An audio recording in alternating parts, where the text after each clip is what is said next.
comprenez l'inquiétude d'une partie des Occidentaux. Vous citez Taïwan. Il faut quand même revoir les images des exercices très menaçants que vous avez menés autour de Taïwan. Il y a une animation, par exemple, qui est intéressante parce que c'est pas des journalistes qui l'ont faite, c'est vous, c'est la Chine. Pardon, regardons-la ensemble, vous pourrez la commenter, où on voit que dans l'exercice, alors c'est un exercice heureusement pour l'instant, mais la Chine bombarde littéralement. Regardez, ce sont vos bombes qui tombent sur le territoire de Taïwan.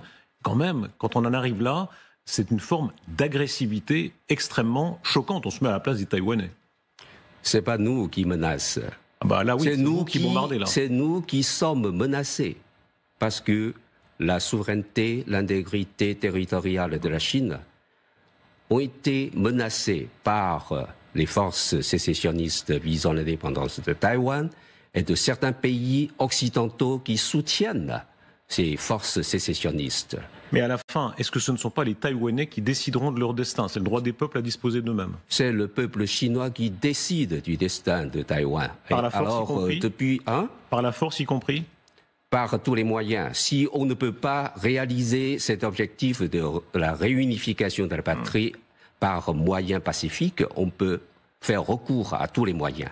Est-ce que les Taïwanais n'ont pas le droit de disposer d'eux-mêmes exactement comme les Ukrainiens ont le droit de disposer d'eux-mêmes? Alors, Taïwan fait partie intégrante du territoire chinois depuis l'Antiquité. Et les deux rives du détroit de Taïwan appartiennent à la même et unique Chine. Telle est l'histoire, tel est le statu quo aussi de Taïwan. Et le retour de Taïwan à la Chine est une composante de l'ordre international d'après-guerre. Donc, cela a été écrit noir sur blanc dans les déclarations du Caire, dans la déclaration de Potsdam.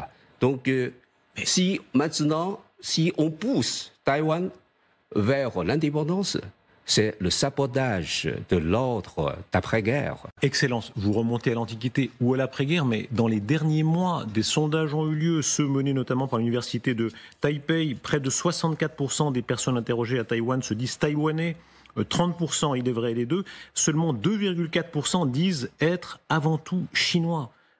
Est-ce que les Taïwanais, un jour, n'auront pas le droit de décider de leur destin? Si c'est le cas, ce sera contre vous. L'opinion publique peut être manipulée. C'est très facile.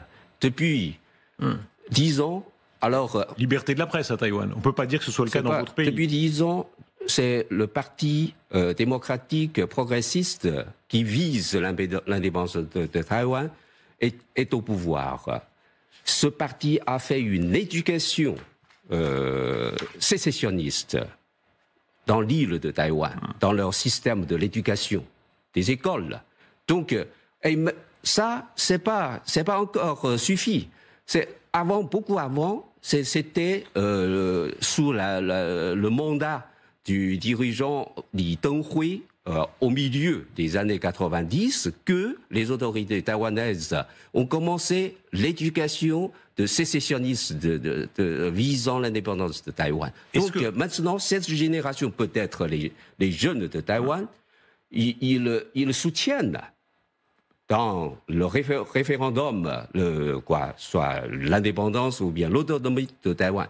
Mais je suis sûr qu'après la réunification de la Chine, le retour effectivement de Taïwan, l'opinion publique à Taïwan changera certainement. Est-ce que ça signifie que si les Américains, notamment, ce sont eux qui ont le moyen de le faire, viennent en aide aux Taïwanais pour empêcher que vous preniez ce territoire, ce sera la guerre?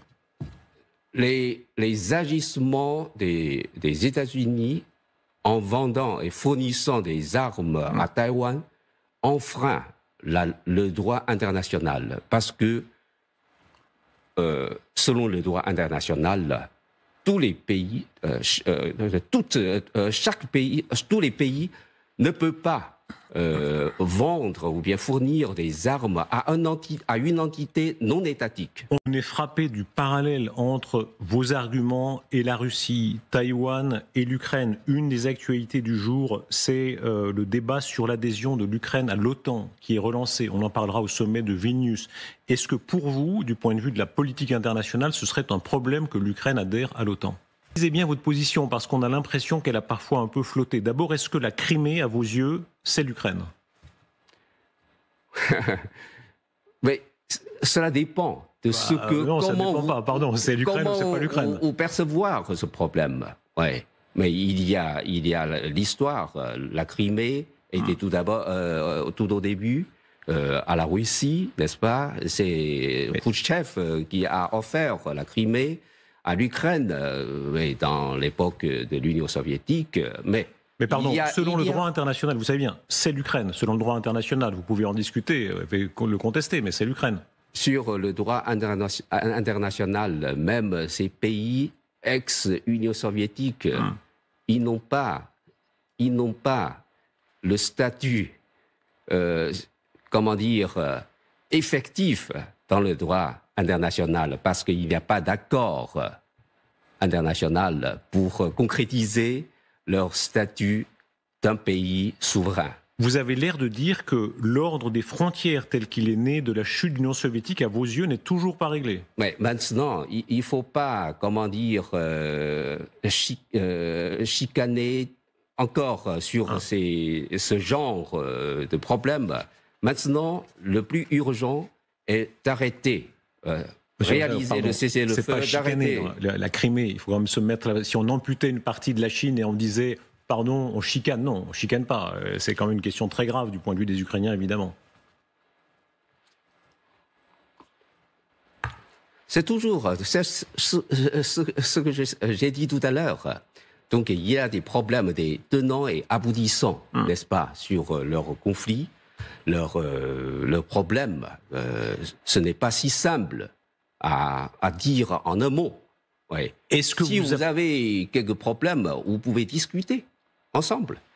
La citation du général de Gaulle, quand il parle de l'excellence du fait que vous ayez les bombes, quand il a l'air tellement laudatif à votre égard, on est en 1964, Mao Tse-tung est toujours là. Oui. C'est un des plus grands criminels de l'histoire. Mao Tse-tung a fait déporter, torturer, assassiner tant de gens, de millions de gens. Est-ce que vous comprenez le sentiment de beaucoup d'Occidentaux que, à l'époque, le général de Gaulle se trompait et qu'aujourd'hui, ceux qui veulent traiter avec la Chine peut-être se trompent aussi? Chaque fois que vous m'interviewez, vous chicanez toujours ces racontards du passé. Vous n'êtes pas honnête. Vous appelez ça de me poser Monsieur l'ambassadeur, vous appelez ça des racontards?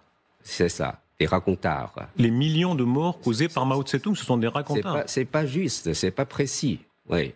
C'est-à-dire, qu'est-ce qui n'est pas précis? Est-ce que vous avez fait des études? Qu'est-ce qui n'est pas précis, pardon? Stop. Aujourd'hui, je ne suis pas venu ici pour discuter avec vous ces racontards. Je discute avec vous la situation internationale et d'actualité.